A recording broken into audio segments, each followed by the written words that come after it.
முருகனே துணை. அனைவருக்கும் இனிய வணக்கம். ஆன்மீகம் ஸ்டார்ட்ஸ் உங்களை அன்புடன் வரவேற்கிறது.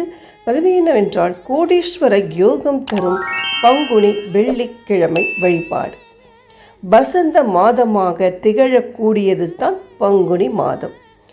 இந்த பங்குனி மாதத்தில் நாம் செய்யக்கூடிய எந்த ஒரு வழிபாடாக இருந்தாலும் அந்த வழிபாட்டின் பலனை முழுமையாக நம்மால் பெற முடியும். அந்த வகையில் பங்குனி மாதத்தில் வரக்கூடிய வெள்ளிக்கிழமை என்பது மிகவும் சிறப்பு வாய்ந்தது. பொதுவாகவே வெள்ளிக்கிழமை என்பது பெண் தெய்வ வழிபாட்டிற்கு உகந்த கிழமையாக கருதப்படுகிறது. அதிலும் பங்குனி வெள்ளிக்கிழமை என்பது இன்னும் கூடுதல் பலனை தரக்கூடியதாகவே திகழ்கிறது. அப்படிப்பட்ட பங்குனி வெள்ளிக்கிழமை அன்று அம்மன் ஆலயத்தில் செய்ய வேண்டிய வழிபாட்டை நாம் தெரிந்து கொள்வோம். பங்குனி வெள்ளிக்கிழமை வழிபாடு.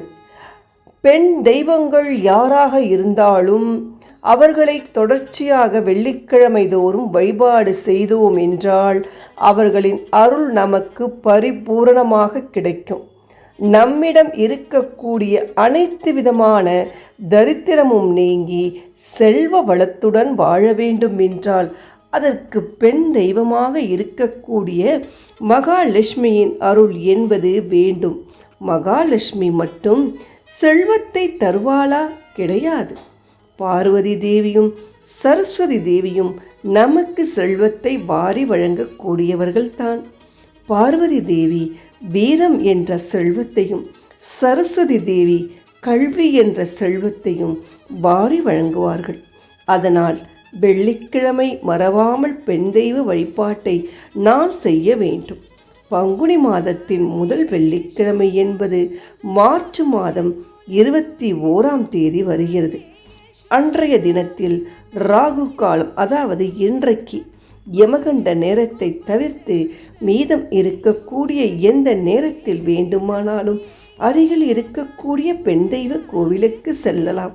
அது அம்மன் கோவிலாக இருந்தாலும் சரி, மகாலட்சுமி கோவிலாக இருந்தாலும் சரி, மாரியம்மன் கோவிலாக இருந்தாலும் சரி, அருகில் எந்த பெண் தெய்வத்தின் கோவில் இருந்தாலும் சென்று விடுங்கள். அவ்வாறு செல்லும் பொழுது கையில் 3 எலுமிச்சம்பழம், மஞ்சள், குங்குமம் போன்றவற்றை வாங்கி கொண்டு செல்லுங்கள். இதோடு அம்மனுக்கு மலர்களையும் வாங்கி கொண்டு போகலாம். அதுவும் வாசனை மிகுந்த மல்லிகை, முல்லை போன்ற மலர்களை வாங்கி தருவது இன்னும் கூடுதல் பலனை தரும். இவை அனைத்தையும் வாங்கி கொண்டு அம்மன் ஆலயத்திற்கு சென்று அங்கு இருக்கக்கூடிய ஐயரிடம் இவை அனைத்தையும் கொடுக்க வேண்டும். எலுமிச்சம்பழத்தை அம்மனின் பாதத்தில் வைக்கச் சொல்லி தர வேண்டும். பிறகு உங்கள் வாழ்வில் இருக்கக்கூடிய கஷ்டங்கள் அனைத்தும் நீங்கி கோடீஸ்வர யோகம் உண்டாக வேண்டும் என்று மனதார வழிபாடு செய்துவிட்டு அம்மனை தங்களால் இயன்ற முறை வலம் வர வேண்டும். வலம் வந்து முடித்த பிறகு அம்மனின் பாதத்தில் இருக்கும் எலுமிச்சம்பழத்திலிருந்து ஒரே ஒரு எலுமிச்சம்பழத்தை மட்டும் வாங்கி கொண்டு வீட்டிற்கு வர வேண்டும். எலுமிச்சம் பழச்சாறு எடுத்து இனிப்பல்லது உப்பு கலந்து வீட்டில் இருக்கக்கூடிய அனைவரும் பருக வேண்டும். இப்படி செய்வதன் மூலம் நம்மிடம் இருக்கக்கூடிய எதிர்மறை ஆற்றல்கள் முற்றிலும் நீங்குவதோடு கோடீஸ்வர யோகம் பெறுவதற்குரிய வாய்ப்புகளும் உண்டாகும். பெண் தெய்வத்திற்குரிய கிழமையான வெள்ளிக்கிழமை என்று இந்த முறையில் எலுமிச்சம்பழத்தை வைத்து வழிபாடு செய்பவர்களுக்கு கண்டிப்பான முறையில் பெண் தெய்வத்தின் அருள் கிடைக்கப் பெறுவதோடு நல்ல கோடீஸ்வர யோகமும் உண்டாகும் என்ற தகவலை கூறிக்கொண்டு இந்த பதிவை நிறைவு செய்து உள்ளவர்கள் இந்த பரிகாரத்தை செய்து பாருங்கள்.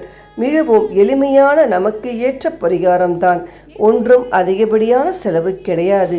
செய்து பலனை அடைவோம்.